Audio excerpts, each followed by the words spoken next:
ये कर्म योग क्या है?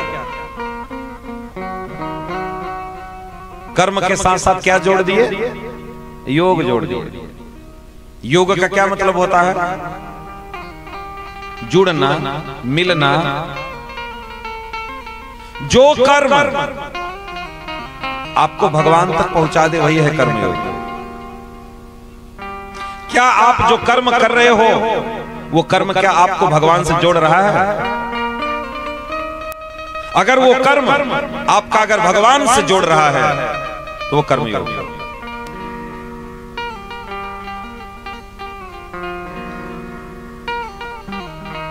गाने में अगर कृष्ण नाम आ जाए तो वो कीर्तन बन जाता है। आप गा रहे हो, अगर उसमें कृष्ण नाम आ जाए तो वो कीर्तन हो जाता है। आप खाना बनाए और भगवान को भोग लगा दिए तो वो प्रसाद बन जाता है।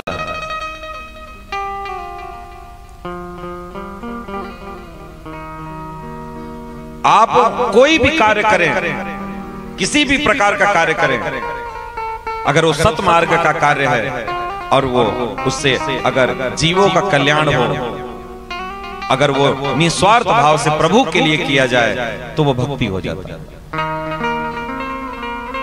क्या आपका कर्म ऐसा है? क्या आपके कर्म से आपका योग भगवान से जुड़ाव हो रहा है?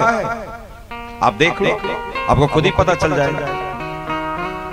इसलिए आपका जो कर्म होना चाहिए वो भगवान से जोड़ने वाला होना चाहिए। आपका प्रत्येक कार्य, बेटा भी पैदा करो तो ये सोच करके कि प्रभु चलो एक बेटा हो जाएगा, तुम्हारी सेवा करेगा, हमारे जाने के बाद तुम्हारी कौन घर में सेवा करेगा? घर ठाकुर की सेवा करने के लिए बेटा भी चाहिए।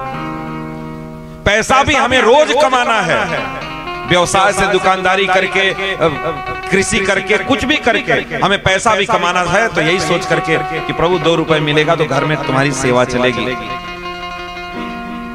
जो कुछ भी करना है वो प्रभु की सेवा के लिए करना है। प्रभु के निमित्त करो ना। रसोई बनाए, भगवान को भोग लगाए, बनाए तो भगवान के निमित्त, लेकिन पेट तो तुम्हारा भी भरा। 5 रोटी बना करके और सब्जी बना करके भगवान को भोग लगाए तो भगवान तो तुमको प्रसादी वापस दिए ना।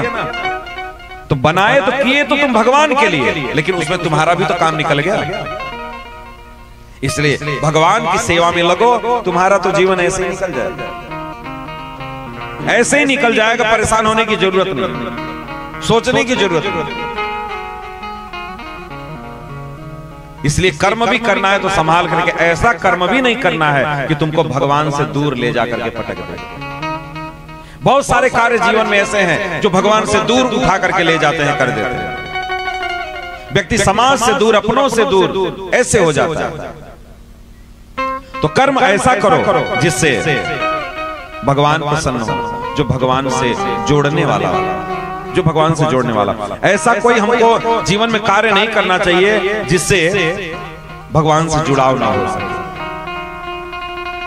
जीवन का उद्देश्य ही यही है, अंते नारायण स्मृति, अंत में प्रभु का चिंतन हो जाए, यही जीवन का उद्देश्य है, यही जीवन का लक्ष्य है,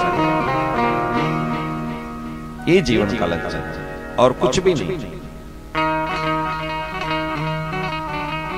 तो अगर ये लक्ष्य लेकर के अगर आप जीवन बिताना चाहते हैं कि प्रभु ने हमको मनुष्य तन दिया है, ऐसा दुर्लभ शरीर दिया है, तो क्यों न इस शरीर को पाकर के कुछ ऐसा कार्य कर लें जिससे प्रभु प्रसन्न हो जाए और मेरा ये जीवन प्राप्त करना सार्थक बन जाए। अपने जीवन को क्यों नहीं सार्थक करना चाहते? अरे लोग ले जाएंगे पटक पटक करके, बांस मार मार करके तुमको फूंक करके चले आएंगे, तो हमारा मामला सिलट जाएगा। तो तुमको जाना तो ही है, तो कुछ ऐसा काम करके चलो ना, ऐसा कुछ काम करके चलो जिससे जीवन सार्थक हो जाएगा।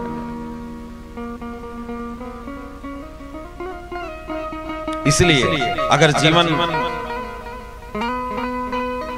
में आगे बढ़ना है, भक्ति मार्ग पर चलना है, तो केवल प्रभु के ही राह को देखो, प्रभु के राह को देखो, प्रभु के नाम का आश्रय लो, प्रभु के गुणों का रसास्वादन करो, सत्संग में बैठो, प्रभु से जुड़े हुए जो लोग हैं उनसे प्रेम करो। सबरी के जैसे प्रत्येक दिन फूल तोड़ तोड़ करके और रास्ते को सजाती थी, रोज रास्ता बटोरती थी कि आज प्रभु आएंगे। एक दिन नहीं बटोरी मेरे भाई, एक दिन रास्ता नहीं सजाई। हम लोग तो एक दो दिन करेंगे तो कहेंगे अरे फालतू वाला रोज रोज काम, आएंगे है ये नहीं, फालतू में क्या करना। लेकिन देखो सबरी 8 साल की उम्र से लेकर के एकदम बुजुर्ग अवस्था तक प्रत्येक दिन का उसका कार्य था कि प्रभु आएंगे।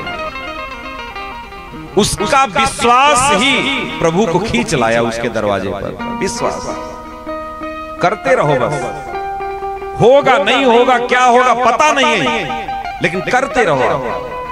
आपका अगर विश्वास होगा तो आपका विश्वास ही प्रभु को खींच लाएगा।